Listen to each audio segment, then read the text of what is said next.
예, 이쪽은 탕평책이라는 걸 알아야 되는데요. 요 탕평책을 실시한 왕은 두 명이 있습니다. 영조랑 정조, 할아버지랑 손주가 되겠죠. 근데 탕평책을 제대로 이해하려면은 우리 앞서 배운 숙종을 이해해야 됩니다. 여자를 상당히 좋아했었다 그랬죠? 근데 숙종의 큰 특징은 한 번은 서인한테 권력을 주고 그다음에 남인, 그다음에 서인. 근데 서인한테 줬을 때 상대 봉당을 죽여버렸죠. 남인한테 줬을 땐 남인이 서인 죽이고 서인 줬을 땐 남인 죽이고 그래서 번갈아 가면서 급격하게 붕당을 교체시키는 이런 정치를 환국 정치라고 그랬어요. 환국에 의해서 숙종의 왕권은 강화되었죠. 근데 문제는 그 다음 왕들이야. 숙종 당시에는 왕권은 강화되었지만 그 다음 왕이 되고자 하는 사람들은 눈치를 볼 수밖에 없어요. 서인이 권력 잡으면 서인의 눈치를 보고 남인, 서인. 그래서 왕들은 줄을 잘 서야 됩니다. 신하들이 권력을 하나의 붕당이 독점했기 때문에 일당 전제화라고 그랬었죠. 그래서 그 다음 왕들은 눈치를 봤어야 됐어. 그러다 보니까 왕권이 되게 약화됩니다. 그러다가 왕이 되는 사람이 영조입니다. 영조. 영조 앞에 경종이라고 있었는데 금방 죽어요. 근데 영조는 왕이 될 수 없었는데 왕이 된 사람이기도 하고 왕권이 약화되어 있었던 붕당의 눈치를 보던 시기에 왕이 된 사람이 영조입니다. 그래서 사진 한번 볼까요? 되게 까칠하게 생겼죠. 실제로 성격이 꼬장꼬장하고 까칠합니다. 그리고 소식, 밥을 많이 먹지 않아요. 그래서 되게 오래 살았던 조선시대에서도 거의 탑 클래스로 오래 살았던 왕이 영조입니다. 왕도 오래 했어. 여러분 소식해야 됩니다. 많이 먹으면 금방 죽습니다. 근데 영조는 소식도 유명하지만 탕평책을 처음 실시합니다. 평평하다. 한마디로 특정 붕당이 이렇게 치우친 게 아니라 붕당과 붕당 사이를 왕이 꾹 누르면서 가는 이런 정치를 붕당 정치라고 불러요. 평평하게 누르는 거야. 양쪽 붕당을. 이것을 탕평책이라고 부릅니다. 근데 영조도 탕평책을 하고 정조도 탕평책을 했어요. 근데 약간 달라요. 일단 오리지널 영조의 탕평책 볼게요. 탕평파라는 것을 육성을 합니다. 우리 앞서 노론과 소론으로 쪼개지는 거 배웠는데 이렇게 노론과 소론이 있죠. 그러면 그나마 서로 섞일 수 있는 이 중도파이들 있죠. 요래들을 탕평파라고 해가지고 얘네 데리고 정치했어요. 그리고 탕평비를 건립합니다. 요 탕평비인데 성균관 대학교 앞에 지금도 있어요. 그래서 여기 뭐라 쓰여져 있냐면 특정 붕당에 치우치지 않고 공평하게 기용하겠다. 그래서 탕평비.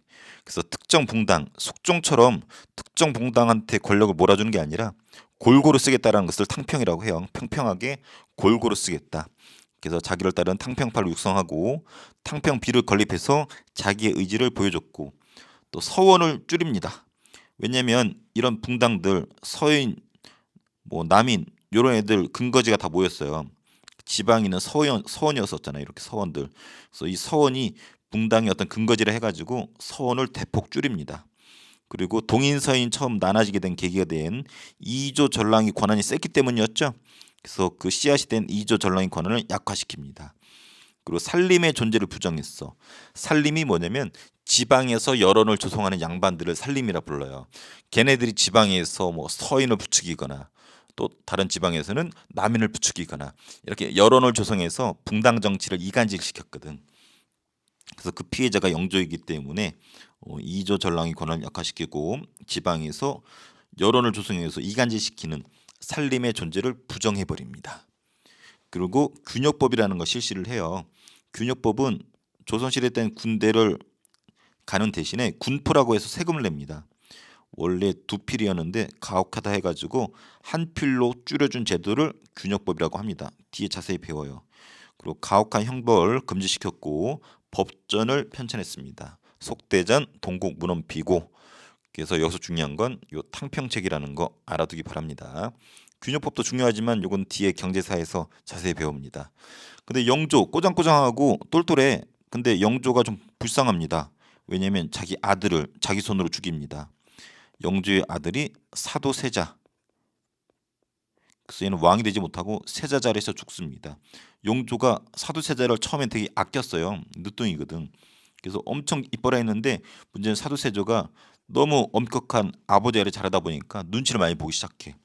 그리고 요때 노론, 소론 막 싸우고 있는데 이 붕당들이 자꾸 세자한테 눈치를 주는 거야. 그러니까 사도세자는 아빠의 눈치도 봐야지, 신하들의 눈치도 봐야지. 그러면서 정신줄을 놓습니다. 그래서 사람도 죽이고 회개망측한 이상한 짓을 해버려. 그래서 영조도 노론 애들이 죽이자 죽이자 하니까 눈치 보이잖아. 그래서 영조가 자기 아들이었던 사도세자를 죽여버립니다. 그리고 이걸 지켜봤던 사도세자의 아들, 이름은 이산이죠. 정조가 왕이 됩니다. 그래서 영조의 뒤를 이은 사람은 아들이 아니라 정조라고 하는 자기 손주였어. 요게 정조의 어진이죠. 근데 요건 후세에 만들어진 거고, 영조의 어진은 실제 그 당시 그려진 거예요. 정조는 별명이 조선 후기의 세종대왕이에요. 조선 전기의 최고의 대왕이 세종대왕이라면 조선 후기에는 정조대왕입니다. 대왕이란 표현 쓰는 사람 조선에 많지 않은데 전기의 세종, 후기는 정조. 초울트라 천재입니다. 엄청 똘똘해. 신하들보다 똘똘해. 얘도 역시 탕평제에 펼칩니다. 그래서 고루고루 등용합니다. 그리고 개혁을 했는데 규장각을 설치합니다. 우리 세종대왕 때는 뭐가 있었어요? 집현전이라는 똘똘이 연구기관이 있었죠. 성종 때는 뭐가 있었네? 홍문관 만들었고, 정조 때는 규장각이라고 만듭니다. 여기서 똘똘이들 데려다가 연구시켜요. 그리고 서울 출신들을 등용을 합니다. 이 서울이 뭐냐면은 신분제도의 한계인데, 양반의 첩의 자식 있죠.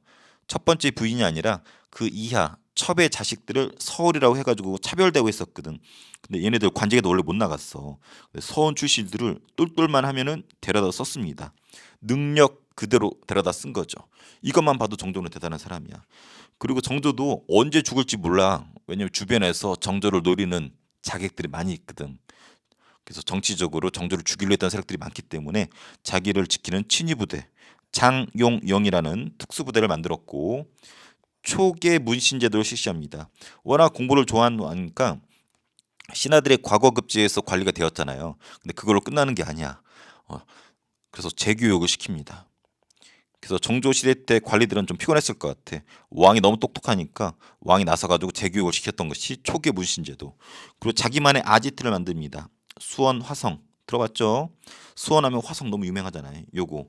근데 요게 얼마나 멋있냐면 자기 어떤 정치적인 아지트 역할도 했고, 경제적으로 요쪽에 상인들을 데려다가 경제도시를 만듭니다.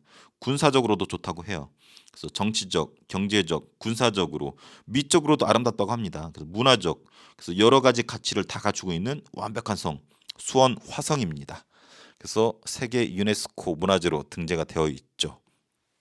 그리고 여기에 상인들 와서 경제도시를 꿈꿨고, 그리고 경제적인 자유를 꿈꿨습니다. 시전상인의 특권을 축소합니다. 시전상인이 뭐냐면 국가가 허가해준 상인이에요. 허가상인. 조선시대는 농업국가이기 때문에 어떤 상업활동, 어떤 자영업 같은 것들을 인정하지 않았어요. 단지 국가가 허가해준, 허락해준 시전상인들만 물건을 팔 수가 있었어. 그래서 얘네들은 어떤 특권이 있었냐면 이런 특권이 있었어요. 금난 전권이라고 하는 권한이 있었어요. 난전, 한마디로 잡상인을 난전이라고 그랬거든요. 잡상인을 금할 수 있는 권리. 한마디로 잡상인들이 물건 팔고 있으면 가가지고 쫓아낼 수 있었어. 왜? 얘네들만 국가의 허락을 받은 상인이었기 때문에, 이 시전 상인은 국가의 허락을 받았기 때문에 허락받지 않은 난전, 잡상인을 금지시킬 수 있는 권한이 있었다는 거죠. 근데 이것을 없앱니다. 그래서 시전 상인들이 갖고 있던 금난 정권을 없애면서 누구나 자유롭게 물건을 팔 수가 있어. 이런 상인들을 사상이라 불러요. 개인 사자거든. 그래서 개인 상인들, 잡상인도 여기 해당이 됩니다. 그래서 국가 이제 허락이 필요 없어졌어. 누구나 자유롭게 물건을 팔 수 있는 게 보장이 됩니다. 그래서 정조가 대단한 게 이런 특권을 받은 상인들뿐만 아니라 누구나 물건을 팔 수 있도록 보장을 해줍니다. 그래서 이때 경제가 급성장을 합니다. 그리고 대전 통편이라고 하는 법전을 펼쳐냈던 똘똘이왕 정조, 아버지가 죽은 걸 봤기 때문인지 몰라도 되게 현실적이고 똘똘했어. 처신도 잘하고. 그래서 정조가 일찍 죽지 않았다라면 우리 역사가 바뀌었을지 모릅니다. 정조. 근데 정조가 방금 얘기했지만 일찍 죽어. 1800년에 죽습니다.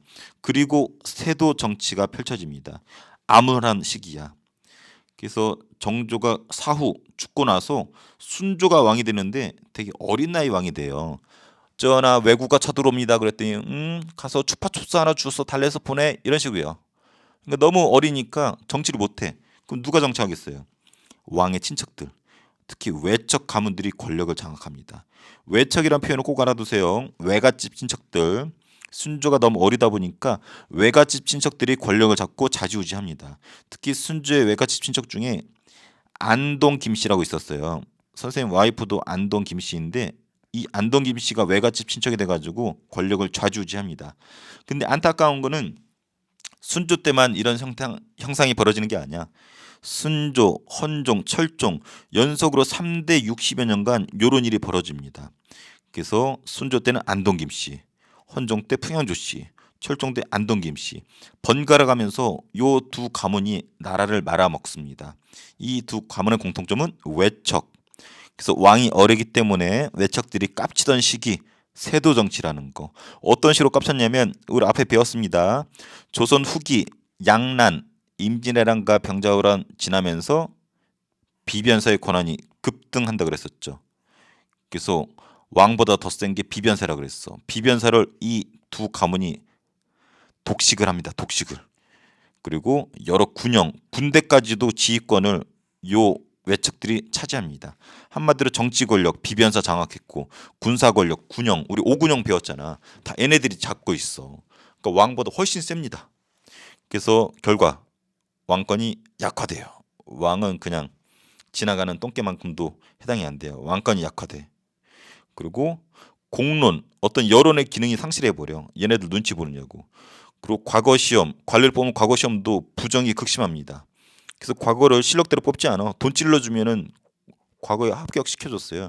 우리가 알고는 김구 선생님도 시험 봤다가 계속 떨어져. 이때 과거 시험이 개판이었거든. 그래서 관직은 어떻게 된다? 매간매직했다. 관직을 매매했다. 한마디로 보령시장 자리를 돈 주고 사는 거야. 이런 것을 매간매직이라 그래요. 그럼 그런 쓰레기 관리들 탐관오리라고 하죠. 이런 새끼들이 자기가 투자한 만큼 뽕을 뽑으려 하겠죠. 그래서 별의별 짓 다 합니다. 그래서 백성들 수탈하기 시작해. 그래서 구체적으로 어떻게 수탈했냐면 삼정의 문란을 가져옵니다. 문란은 개판이라는 뜻이야. 삼정이 이 당시 때 세금이에요. 세금처럼 된 게 세 가지가 있었는데 이걸 삼정이라고 합니다. 확대해서 볼게요. 그래서 전정, 군정, 환곡. 선생님 저 아래 걸로 외워요. 전정, 군정, 환곡. 요 위에 거네요. 그래서 다시 부르면은 보통 이렇게 많이 얘기합니다. 전정, 군정, 환곡. 요 세 가지를 삼정이라 그러고 그 당시 세금이었는데 이것이 탐관 오리들에 의해서 개판으로 운영이 된다. 땅에 매기는 세금, 땅에서 나는 곡식에 10분의 1을 갖다 세금으로 내야 되는데 10분의 1이 아니라 막 10분의 5, 10분의 6 엄청 삥 뜯어가는 거야. 그리고 군정, 군대 가는 대신에 옥감이라고 하는 세금을 내는데 이걸 과도하게 삥 뜯어갑니다. 남자들한테만 걷었었거든. 심지어는 갓난아기. 원래는 16살에서 60살 사이에 남자들한테만 삥 뜯어야 되는데 심지어는 갓난아기한테까지도 고추 달렸다라고 삥 뜯어가. 심지어는 65살 죽은 사람 무덤에 묻혀있는 시체한테까지도 세금을 물립니다. 고추 달렸다고. 이것이 군정이야. 환곡 원래 곡식을 빌려주는 좋은 제도였어. 근데 곡식을 빌려주면은 10분의 1 정도 세금만 이자만 받아봐야 되는데 얘네들이 100을 빌려주면은 원래 110을 갚아야 되잖아. 10분의 1이니까. 근데 막 200, 300 엄청나게 삥 뜯어갑니다. 이자를 엄청나게 받아 처먹는데 이것을 고율의 이자, 고리대라고 하죠. 그래서 환곡이 고리대가 돼가지고 개판으로 운영이 됩니다. 그래서 이 삼정의 문란으로 백성들이 거의 죽어 나가죠. 실제로 죽어. 어떤 사람은 농담이 아니라 진짜 고추를 자릅니다. 고추 달랬다고 세금 물리니까. 그래서 개판이 요 시기를 세도정치라고 불러요. 나라가 망할 수밖에 없었어. 그래서 농민들이 참다 못 참고 봉기, 반란을 일으킵니다. 대표적인 반란 두 가지 꼭 기억해 주세요. 홍경래의 난, 임슬 농민 봉기. 홍경래의 난은 홍경래라는 사람이 일으킨 단발성 반란이고 임슬 농민 봉기 같은 경우는 1862년에 전국적으로 들고 일어납니다. 홍경래 난은 요 서북 지역에서만 일어나. 임슬 농민 봉기는 전국적으로 개판인 시대예요. 먼저 홍경래난 볼게요. 요 지역, 요 서북 지역을 평안도라 그러거든요. 여기에 차별이 뿌리 깊게 담겨 있어. 왜냐면 여기는 이제 북한이란다. 요 위쪽, 요 위쪽에 이제 북방민족이 있었죠. 뭐 여진이나 몽골, 뭐 거란 요런 애들이 있었잖아. 요런 애들하고 교류하다 보니까 좀 이런 애들이 좀 섞였다 해가지고 차별을 받았어. 과거에도 많이 뽑아주지도 않고. 그래서 뿌리 깊은 평안도에 대한 차별이 있었고, 여기는 대신에 중국과 교류가 이뤄지면서 상공업이 많이 발달했거든. 근데 여기를 통제하고 많이 삥 뜯으면서 불만이 쌓였어. 그래서 요 부분 차별이 심했다라는 거. 그래서 홍경래라는 사람이 여기에 상공업자가 많잖아. 특히 그 광산 노동자들을 중심으로 봉기를 일으킵니다. 그래서 여러 활약은 했지만 끝내 진압됐던 거 홍경래의 난, 우리가 꼭 기억해야 될 단어, 차별받았고 광산 노동자들을 데리고 일으켰다라는 거. 요 두 단어는 꼭 기억해 주세요. 근데 그거는 시작이었었고 50년 뒤에 임술련에 농민들이 들고 일어납니다. 시작은 요 새끼가 깝칩니다. 백낙신. 어디에서? 진주에서. 그래서 시작은 진주였지만 진주를 시작으로 전국으로 파급이 됩니다. 그래서 임술련에 진주를 시작으로 전국으로 파급된, 전국으로 확산된 이 농민 반란을 임술농민봉기라고 불러. 왕이 깜짝 놀랍니다. 전국적으로 들고 일어났잖아. 그래서 이거 해결해야 되잖아. 그래서 쓰레기 관리들, 탐관 의뢰를 체크하기 위해서 몰래 암행어사를 파견했어요. 그래서 우리 춘향전에 나오죠. 암행어사, 변사또 같은 쓰레기들 체크하기 위해서 몰래 암행어사를 보냈지만 한계가 있었고, 그리고 관리를 보내서 나쁜 짓 한 놈들 처벌했고, 그리고 삼정 이정청이라고 아까 삼정이 문란해서 이런 반란이 일어났잖아. 그래서 삼정의 문란을 해결하기 위한 삼정 이정청이 있었지만 한계가 있었고 근본적인 해결은 하지 못합니다. 그래서 나라가 망하게 생겼어. 요때 등장하는 사람이 우리 다음 시간에 배울 흥선대원군입니다. 그래서 흥선대원군은 이런 거, 뭐 농민들이 막 고추 자르고 막 반란 일으키잖아. 요거를 해결하고자 했던 사람이 흥선대원군이고 인기가 많았었죠. 그래서 요건 다음 시간에 볼 거고. 그래서 지금까지 우리가 여러 가지 정치 배웠어요. 그래서 요 아래 흐름 한번 보고 넘어갈게요. 흐름만. 자, 연산군부터 명종 때까지 눈치챘죠. 무슨 정치? 사화 정치라고 부릅니다. 사화 정치. 그래서 연산군 때 무어라 무어사화, 어머니 원술 갑자 갑자사화, 그리고 기묘한일이 기묘사화, 명종 때 을사사화. 그래서 네 번의 사화를 겪고도 누가 권력을 잡았어요? 사림이 권력을 잡았죠. 그래서 사림이 성종 때 쪼개지죠. 선조 때 동인과 서인으로 쪼개집니다. 동인이 다시 북인과 남인으로 쪼개지는데 광해군은 북인과 손잡았죠. 근데 인조 반정으로 광해군과 북인이 날아가죠. 그래서 인조 때는 서인이 권력을 잡죠. 남인은 편승했고, 효종도 마찬가지야. 서인이 권력 잡았고 남인은 같이 들러리였죠. 근데 현종 때 문제가 생기죠. 현종 때 효종이 죽어버리네.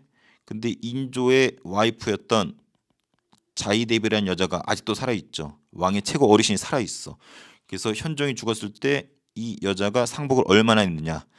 그래서 의견이 엇갈리죠. 처음에는 서인의 의견이 받들어지고 두 번째는 남인의 의견이 받들어집니다. 우리가 이 논쟁을 뭐라 불렀어요? 예속 논쟁이라고 불렀어요. 그래서 현종 때까지는 의견이 이렇게 엇갈리더라도 상대방을 죽이진 않았죠. 그래서 이 시기를 뭐라 불렀냐? 붕당 정치다. 이런 표현을 썼었죠. 그래서 1번 사화 정치에 이어서 붕당 정치가 행해졌습니다. 근데 숙종 때 이게 변질돼. 변질. 왜 변질이 돼요? 왜? 숙종이 여자를 밝히면서 또 왕권 강화를 위해서 붕당을 급격히 교체하죠. 그래서 한 번은 서인한테 권력 줬다가 남인 죽여버리고, 남인한테 권력 줬다가 서인 죽여버리고, 서인한테 주고 남인 죽여버리고. 그래서 숙종 때 붕당 정치가 변질되면서, 붕당 정치의 변질이라는 표현도 쓰지만 환국 정치라는 표현도 쓴다 그랬었어요. 그래서 숙종은 왕권이 강화되었지만 이 하나의 붕당이 권력을 독점하면서 눈치를 보게 되죠. 그러다 경종이 왕이 됐지만 금방 죽고, 방금 본 것처럼 영조 정조 때 강력한 왕권으로 붕당을 누르죠. 약간 차이가 있어. 영조는 그냥 찍소리 못하게 양쪽 붕당을 누른 거고 정조는 너무 똘똘해가지고 논리적으로 눌렀어요. 야, A 붕당 얘기해봐. 너희 논리적으로 틀렸어. B 붕당 얘기해봐. 너희도 아니야. 그래서 논리적으로 정조는 눌렀다라면 영조는 강력한 왕으로 그냥 눌러버렸어. 결론은 왕이 힘을 기르기 위해서 붕당을 논리적으로든 힘으로든 눌렀다라는 거죠. 어때요? 평평하죠. 그래서 이것을 탕평 정치라고 합니다. 그래서 특정 붕당 편드는 게 아니라 그냥 강력한 왕권으로 누르는 거, 탕평 정치. 근데 문제는 정조가 일찍 죽고 순조가 어린 나이 왕이 되면서 반복되죠. 헌정 철종 때도. 그래서 특정 가문이 권력을 잡죠. 그래서 안동 김씨, 풍양 조씨 같은 외척들이 권력을 잡았습니다. 3대 60여 년간 왕권은 어떻게 됐어요? 실추되고 삼정이 문란하고 개판인 시대죠. 이것을 우리 세도 정치가라 불렀습니다. 공교롭게도 사화 정치, 붕당 정치, 황국 정치, 탕평 정치, 세도 정치 5개야. 지문으로 시험 내기 아주 좋습니다. 선생님 말하는 거 무슨 정치인지 말해보세요. 왕의 외척이 좌지우지해. 세도 정치. 강력한 왕권으로 붕당을 눌렀어. 탕평 정치. 왕이 급격하게 붕당을 교체합니다. 황국 정치. 서로 견제와 균형을 이루면서 경쟁해. 붕당 정치. 훈구가 사림을 공격해. 사화 정치. 요 4가지, 5가지죠. 꼭 기억을 해두세요. 그래서 이쪽 구별하는 게 여러분도 어려워하는데 흐름을 알면은 되게 쉬워. 앞에 부분 복습하면 다 나옵니다. 그래서 이 부분 흐름을 보고 문제를 풀어볼게요. 자, 영조가 탕평 정체를 펼치죠. 그래서 탕평파 중도적인 애들 동용했고, 탕평비 서원 축소, 이조전란 권한 약화, 살림 지방이 짱 박힌 애들 부정했습니다. 그리고 개혁으로 균역법 군포를 낮춰줬고, 그다음에 법전 편찬했습니다. 영조의 아들 사도세자가 죽죠. 그걸 본 정조가 개혁을 하죠. 탕평책 똑같아요. 또 고로 등용하지만 아까 영조는 강력한 왕권으로 꾹 누르는 정식이었으면 정조는 정식 표현으로는 시시비비 옳고 그름을 직접 가려가지고 그렇게 눌렀대. 똘똘이로 누른 거야, 머리로. 그래서 차이가 약간 있습니다.